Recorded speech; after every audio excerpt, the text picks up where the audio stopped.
추수감사 주일과 더불어 창립기념주일에 창세기 22장을 설교하게 된 것은 우연이 아닙니다. 하나님께서 약속하신 독자 이삭을 25년 만에 받은 이후에 잘 자라고 있는 그 이삭을 하나님께서 번제물로 바치라는 이 시험과 이 명령 앞에서 아브라함이 온전한 순종으로 믿음의 절정이 무엇인가를 보여주는 귀한 이야기이기 때문입니다. 성경에서 가장 극적이고 또한 가장 신학적으로 중요한 이야기를 통해 이 아브라함의 믿음의 절정의 모습을 통해 오늘 우리에게 주시는 하나님의 음성을 듣는 것 매우 중요한 것이기 때문입니다. 믿음의 절정이란 무엇입니까? 한계를 뛰어넘는 시험에 온전한 순종으로 이루는 감사하며 순종하는 믿음입니다. 믿음은 시험을 통해 온전해집니다. 믿음이 시험을 통과하지 않으면 믿음은 관념적인 생각에 머무는 단계일 뿐입니다. 믿음이 시험을 통과할 때 그 믿음이 현실 속에 살아있는 살아있는 믿음이 되는 것입니다. 우리 인생에서 겪게 되는 여러 가지 시험들이 있습니다. 경제적 어려움, 육체의 건강, 또한 가정에 일어나는 자녀의 문제, 부부간의 문제, 또 우리의 일에 있어서 풀리지 않는 여러 가지 문제들. 그러나 때로 우리는 믿음의 절정에 이르게 하는 그 시험을 만나게 됩니다. 우리가 여러 가지 시험을 만날 때 그 시험을 믿음으로 잘 통과하면 하나님을 더 깊이 알게 됩니다. 그런데 그러한 시험들 가운데 믿음의 절정에 이르게 하는 시험을 하나님이 주실 수 있습니다. 그러한 시험은 과거에 경험하였던 시험과 차원이 다른 시험입니다. 이전에 경험하였던 믿음과 다른 차원의 믿음으로 끌어올리시는 믿음입니다. 독자 이삭을 바치라고 하시는 하나님의 명령과 같이 그 시험은 때로 잔혹해 보입니다. 무시무시한 두려움을 우리에게 가져다 줍니다. 도저히 인간적으로 행할 수 없는 것 같은 그러한 공포감을 주는 시험일 수도 있습니다. 하나님께서 이러한 시험을 통해서 믿음의 절정을 이루게 하심으로 하나님께서는 하나님의 전능하심과 위대하심과 선하심을 우리에게 나타내 보이기 원하십니다. 아브라함은 지난 25년 동안 여러 가지 시험을 겪었습니다. 갈대아 우르를 떠나 본토 친척 아비집을 떠나는 그 명령에 순종하는 것부터 시작을 해서 25년간의 여러 가지 일들이 있었습니다. 기근이 일어나 애굽에 내려가기도 하였습니다. 아내를 빼앗길 뻔도 했습니다. 또한 다메섹에서 데려온 엘리에셀을 상속자로 드리려고도 했습니다. 또한 이스마엘을 낳는 불신앙의 실패도 경험했습니다. 여러 가지 시험을 겪으면서 놀라운 것은 아브라함의 믿음이 한 단계 한 단계 더 견고해졌다는 거죠. 아브라함이 때로 실패했을지라도 하나님이 언약을 다시 강조하고 확인시켜 주심으로 그의 믿음을 견고하게 붙잡아 주셨기 때문입니다. 아브라함은 실패하였지만 하나님은 실패하지 않으심을 보여주었습니다. 이제 하나님이 약속하신 약속의 자녀 이삭이 태어났습니다. 1년 전 하나님께서 천사들을 통해 이제 내년 이맘때쯤 약속의 자녀가 태어날 것이라 라는 확인을 주셨지만 아브라함과 사라는 비웃으며 그 말씀을 믿지 못했습니다. 그처럼 믿기 어려운, 도저히 불가능한, 있을 수 없는 그러한 일들이 아브라함 부부에게 일어났습니다. 그로 인하여 아브라함은 믿음이 형성이 됐습니다. 이 믿음은 바로 여러 시험의 과정을 통해서 하나님께서 언약으로 그를 붙잡아 주시고 수차례 모든 상황을 통해서 하나님의 능력을 보이심을 확신시켜 주셨기 때문입니다. 아브라함에게 주어진 이 믿음은 하나님의 소중한 선물입니다. 그런데 거기에 하나님은 머물기를 원치 않습니다. 믿음의 절정에 이르는 이 시험을 통해 그의 믿음이 더욱 견고해지며 확실해지기를 원하셨습니다. 그리고 오늘 우리에게 오고 오는 모든 세대에게 믿음의 절정에 이르는 믿음이 어떤 것인지를 보여주는 그런 시험을 주신 것이고, 이 아브라함의 믿음이 오늘 우리가 예수님을 믿는 믿음과 중요한 관계가 있음을 알려주셨습니다. 아브라함이 주어진 이 시험, 독자 이삭을 번제물로 바치라고 하는 이 시험은 갈대아 우르를 떠나는 시험과 비교할 수 없는 차원이 다른 그런 시험이죠. 도저히 받아들이기 힘든 그런 시험입니다. 어떤 분들은 그렇게 생각할지 모릅니다. 하나님, 저는 믿음의 절정 이르지 않아도 되니 이런 시험 주지 마십시오. 사양하겠습니다. 염려하지 마십시오. 아무에게 그런 시험 주지 않습니다. 이제 막 믿음을 시작한 사람에게 믿음의 절정에 이르라고 절대 요구하지 않습니다. 아브라함도 25년의 세월 동안 하나님이 인내하시며 믿음을 격려하시며 확인시켜 주시면서 이제 믿음의 절정에 이르는 시험을 했죠. 어쩌면 예수님을 믿은 지 믿음으로 하나님과 동행하는 25년 이상이 되었다면, 이제 온누리교회가 38년의 역사가 되었기에 믿음의 절정에 이르는 시험을 주실 수 있습니다. 우리 개개인의 신앙에서 적어도 25년 이상의 믿음의 여정을 겪었다면 어느 한순간 믿음의 절정을 이루는 시험을 주심으로 아브라함이 경험했던 그 믿음에 이르게 하실 수 있습니다.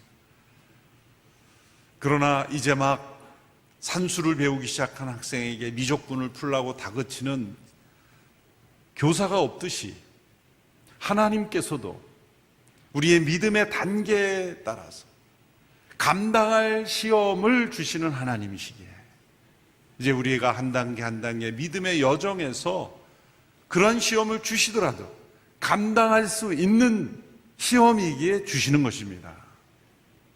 그러므로 염려할 필요 없고 오늘 현재 나에게 주어진 그 시험의 믿음으로 우리가 걸어가는 것이 더 중요한 것입니다. 아브라함에게 있어서 이 시험은 자녀에 대한 사랑과 하나님께 대한 이 순종, 두 가지 중 하나를 선택해야 하는 시험이기에 아브라함에게 있어서는 삶의 전부라고 할 수 있는 그것을 잃어버리는 것 같은 시험이었습니다. 믿음의 절정에 이르는 시험은 이처럼 삶의 전부라고 할 수 있는 가장 사랑하는 대상을 하나님께 올려드리는 것을 요구합니다. 가장 사랑하는 대상이 누구인가 생각해 보십시오. 가족일 수도 있고 더 나아가 자기 자신의 생명일 수도 있습니다. 하나님께서 아브라함에게 이처럼 잔혹해 보이는 시험을 주시는 이유는 무엇일까요? 그냥 내버려 두면 하나님보다 더 사랑할 수 있는 우상이 될 수 있기 때문입니다. 온전한 믿음은 하나님보다 더 사랑하는 것이 없는 믿음입니다. 믿음의 절정에 이르게 될 때 우리는 하나님 외에 그 어느 것도 우리가 사랑하는 것이 없게 됩니다. 이러한 믿음의 절정으로 이르시게 하기 위해서 가장 사랑하는 대상을 하나님께 드리도록 시험을 주십니다. 믿음으로 사랑하는 성도들은 많지만 믿음의 절정에 이르는 성도는 많지 않습니다. 믿음으로 일하는 교회들은 많지만 믿음의 절정에 이르는 교회는 많지 않습니다.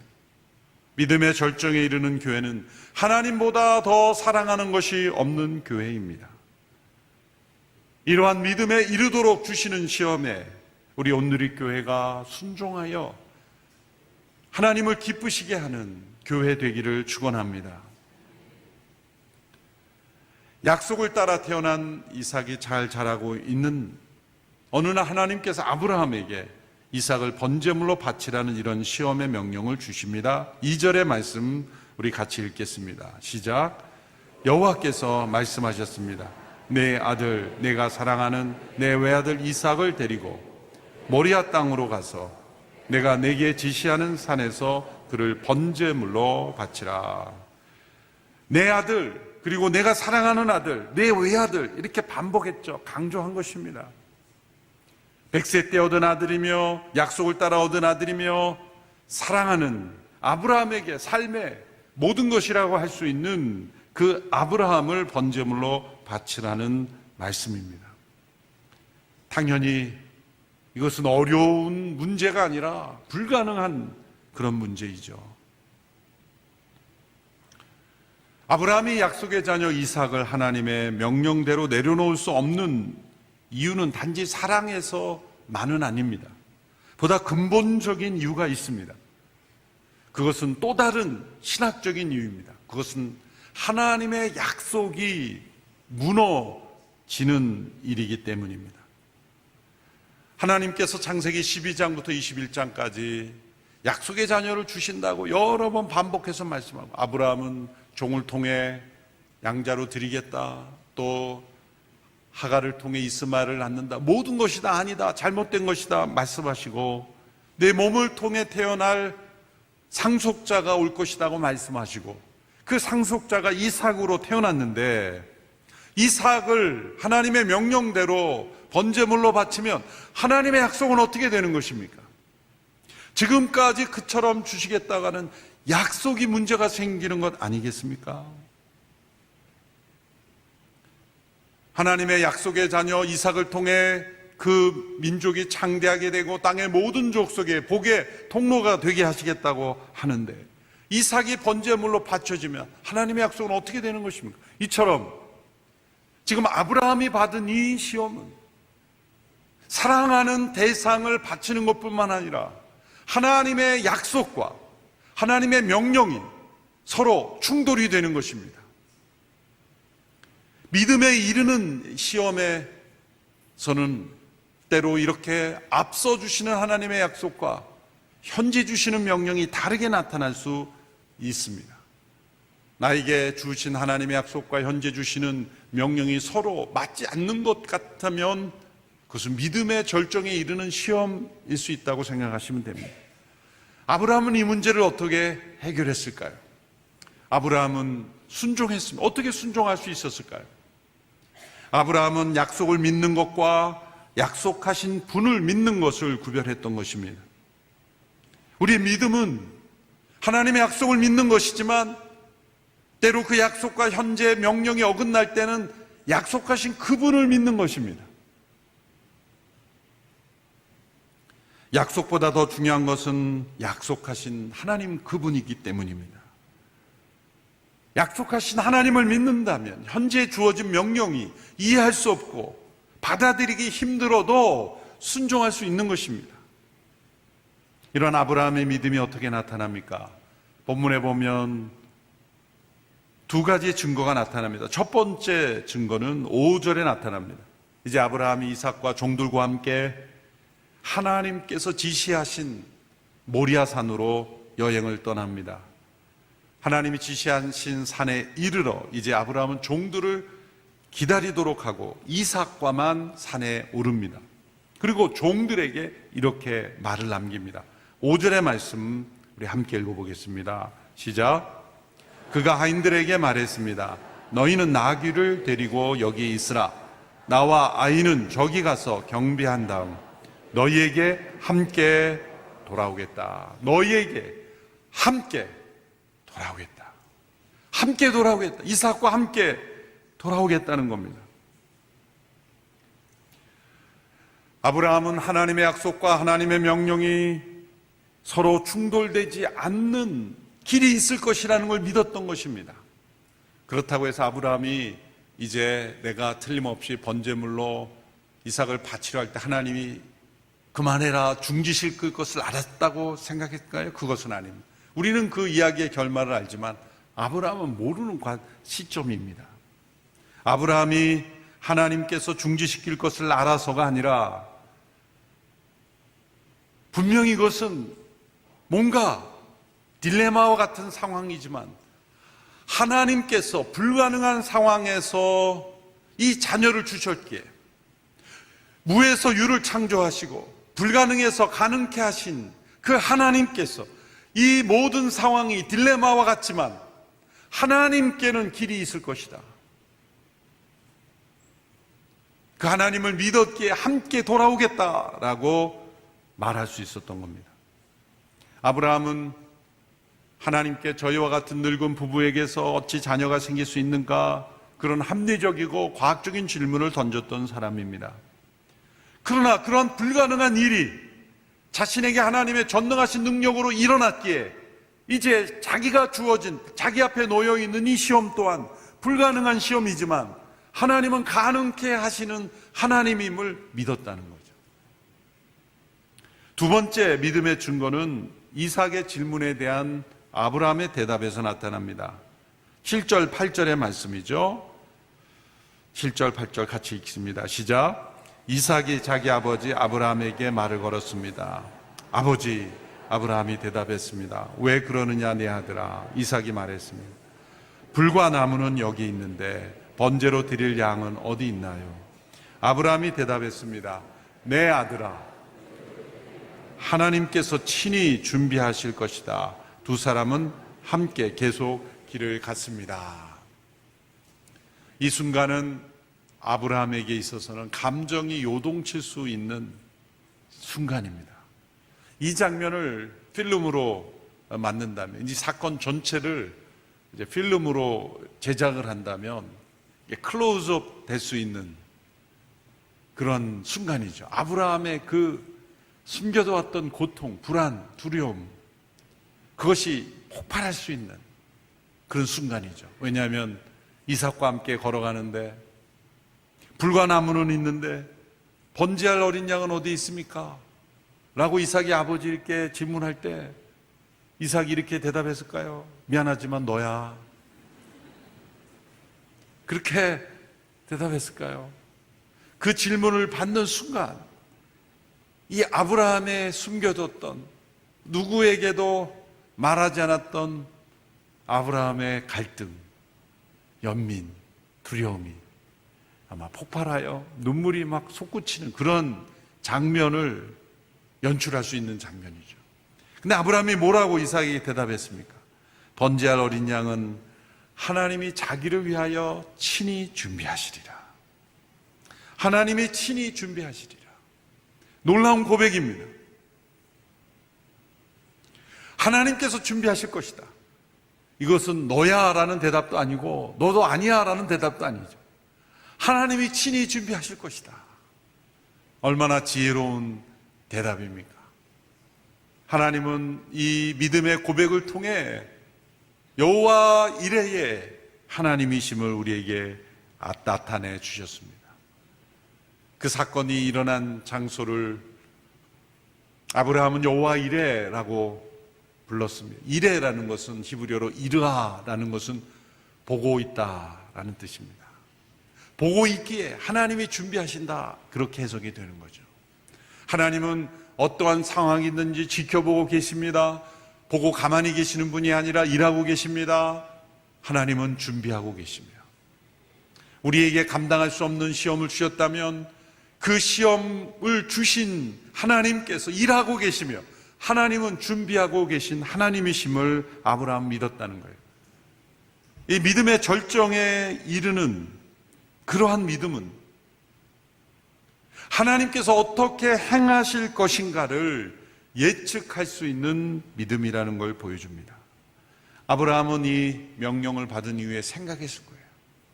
하나님께서 지금까지 주신 약속과 나에게 주신 명령이 서로 충돌되는데 어떻게 해야 되는 것일까? 이 둘 다 이루어져야 한다는 것, 이 딜레마가 어떻게 해결되어야 되는가? 하나님은 약속을 반드시 지키시는 분이므로 이삭은 살아있어야 되는 겁니다. 그러나 이 명령은 이삭이 죽음에 넘겨줘야 되는 겁니다.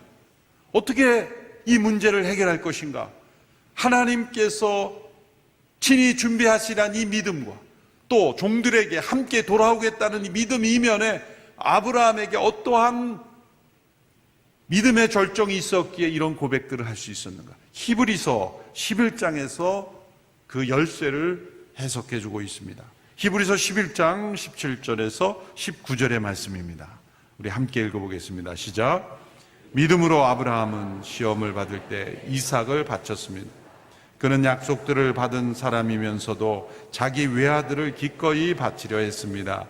하나님께서 전에 말씀하시기를 내 자손이라고 불릴 사람은 이삭으로 말미암을 것이다 라고 하셨습니다. 아브라함은 하나님께서 죽은 사람도 살리실 수 있다고 생각했습니다. 그러므로 비유로 말하자면 그는 이삭을 죽은 사람들로부터 돌려받은 것입니다. 하나님께서 죽은 사람을 다시 살리실 수 있다고 생각하고 믿은 것입니다. 하나님의 약속은 반드시 이루어질 게 이삭은 살아있어야 됩니다. 하나님의 명령은 이삭을 죽음에 넘기는 것입니다. 그러면 어떻게 됩니까? 저는 명령에 순종하면 이삭을 죽음에 넘기지만 하나님은 죽은 자를 다시 살리실 수 있는 분이기에 이삭을 다시 살리시면 하나님의 약속도 이루어지고 명령도 순종되는 것이죠. 그래서 아브라함은 이삭의 부활을 믿었다는 거예요. 하나님은 아브라함에게 이삭을 번제물로 바치라, 내가 다시 살려줄게, 그런 말씀 하신 적이 없어요. 그런데 아브라함은 하나님이 행하실 일들을 내다볼 수 있는 믿음을 가지게 되었다는 거예요. 이게 절정에 이른 믿음입니다. 하나님의 모든 역사하심이 성경에 담겨 있기에 성경을 통해 하나님의 일하심을 확실히 믿는 사람은 나에게 주어진 이해할 수 없는 시험을 통해 하나님이 어떻게 행하실지를 바라볼 수 있는 믿음을 가지게 된다는 거예요. 절정에 이르는 믿음이죠. 아브라함이 하나님이 친히 준비하시리라, 그 믿음 속에는 부활을 믿는 믿음이 있었다는 거예요. 자신은 독자 이삭을 죽임에 넘기고 하나님은 그 이삭을 다시 살리심으로 하나님의 약속과 명령이 충돌되지 않고 하나가 되는 일, 그것을 이루실 것을 믿었다는 거예요. 그래서 아브라함은 담대한 믿음으로 이삭을 번제물로 바쳤습니다. 하나님은 이삭이 죽음에 넘기는 그 직전 멈추었습니다. 그 아이에게 손대지 마라, 아무것도 하지 마라. 12절의 말씀이죠. 선사를 통해 말씀하셨습니다. 그 아이에게 손대지 마라, 그에게 아무것도 하지 마라. 내가 내 아들 곧 외아들까지도 내게 아끼지 아니하였으니 이제 내가 하나님을 경유하는 것을 내가 알았노라. 믿음의 절정에 이른 아브라함은 하나님을 경유하는 믿음으로 인정받고 그 장면이 중지됩니다. 하나님을 경외하는 것이란 무엇일까요? 우리가 믿음의 절정에 이르게 될 때 하나님 한 분만을 높여드리고 하나님을 참으로 경외하며 하나님을 사랑함으로 하나님의 마음을 닮아가는 겁니다. 왜 독자 이삭을 바치라고 했을까요? 장차 오실 예수 그리스도 하나님의 독생자를 내어주시는 그 하나님을, 그 마음을 아브라함은 미리 느낀 것입니다. 우리가 절정에 이르는 믿음에 이르게 될 때 우리는 독생자를 내어주신 그 하나님의 마음을 느끼게 됩니다. 얼마나 아프셨을까? 얼마나 힘드셨을까? 독생자를 내어주신 그 하나님의 사랑이 절정에 이르는 믿음의 사람에는 온전히 느껴지는 거예요. 그 사랑이 느껴지는 것, 그 은혜가 느껴지는 것입니다. 그 사랑 때문에 하나님을 경유하는 거예요. 하나님을 무서워하는 것과 하나님을 경유하는 것은 다릅니다. 하나님을 무서워하는 것은 도망갑니다. 피합니다. 아담과 하와가 범죄한 이후에 나무 뒤에 숨었듯이 숨는 것입니다.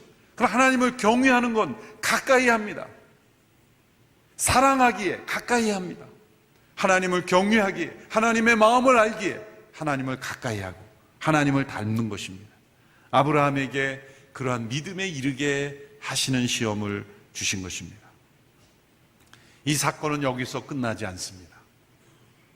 그 아이에게 손대지 마라 함으로 하나님 경외하는 줄을 확인되었으므로 끝나는 것이 아니라 이 사건, 이 시점부터 이것은 시험이 아니라 놀라운 계시로 전환이 됩니다. 번제할 어린 양은 하나님이 친히 준비하시라 고백하였던 아브라함의 고백은 예언이 되어 이루어집니다. 13절의 말씀, 하나님께서 친히 번제물을 준비하십니다. 아브라함이 눈을 들어보니 순양 한 마리가 덤불에 뿔이 걸려 있었습니다. 아브라함은 가서 그 양을 잡아 자기 아들 대신 번제물로 드렸습니다.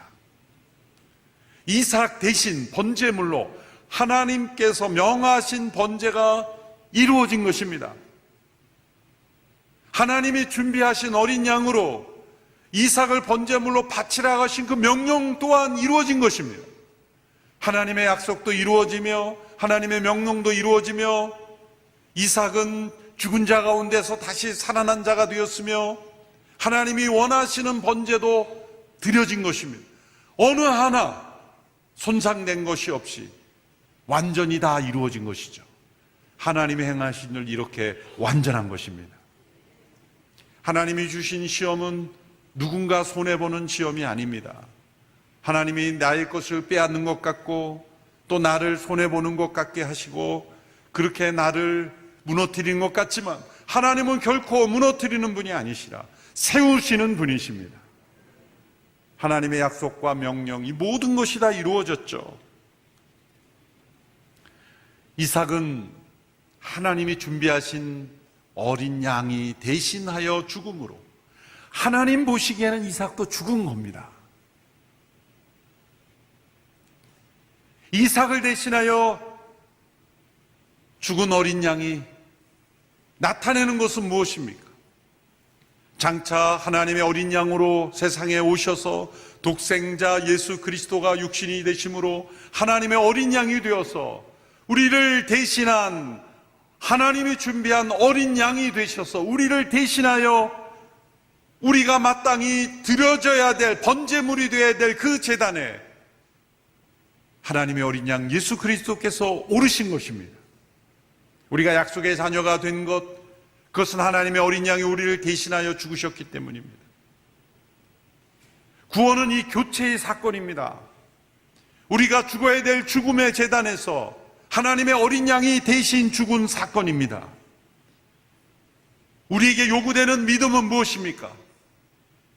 이것은 우리를 대신하여 어린 양 되신 예수 그리스도가 대속하셨다는 것을 온전히 믿는 것입니다. 절정에 이르는 믿음은 어떤 위대한 일을 성취하는 믿음이 아닙니다. 우리를 대신한 하나님의 어린 양 되신 그분의 대속하심을 온전히 믿는 것입니다. 믿음의 절정이란 대속의 복음을 온전히 깨닫고 믿고 체험하는 것입니다. 여러분, 교회의 능력은 우리가 함께 많이 모여 서로 힘을 합하고 헌금하고 봉사하는 데서 나오는 것이 아닙니다. 교회의 능력은 우리를 대신하여 번제물이 되신 하나님의 어린 양 예수 그리스도의 대속하심을 온전히 믿고 우리 성도 한 사람 한 사람이 나를 대신하여 죽으신 하나님의 어린 양 그분을 높여드리는 이것이 믿음의 절정입니다. 이러한 믿음에 이르면 우리가 가장 사랑하는 것은 하나님 외에 없습니다. 주 예수보다도 더 귀한 것은 없다는 고백을 하게 되는 겁니다. 그 찬양 부르기가 좀 힘들지 않으세요?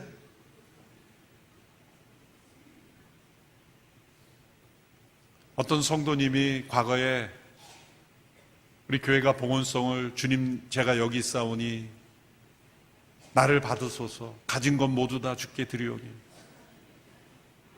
여러 번 전화하셨어요. 그 찬송 좀 바꿔달라고. 왜 성도들에게 거짓말 시키냐? 내가 보니까 다 바치는 사람 없는데 왜 자꾸 매주 그렇게 거짓말하게 하느냐? 의미를 생각하지 아니다. 자기는 너무 괴롭다는 거예요. 여러분, 그분을 어리석다고 말할 수 있을까요?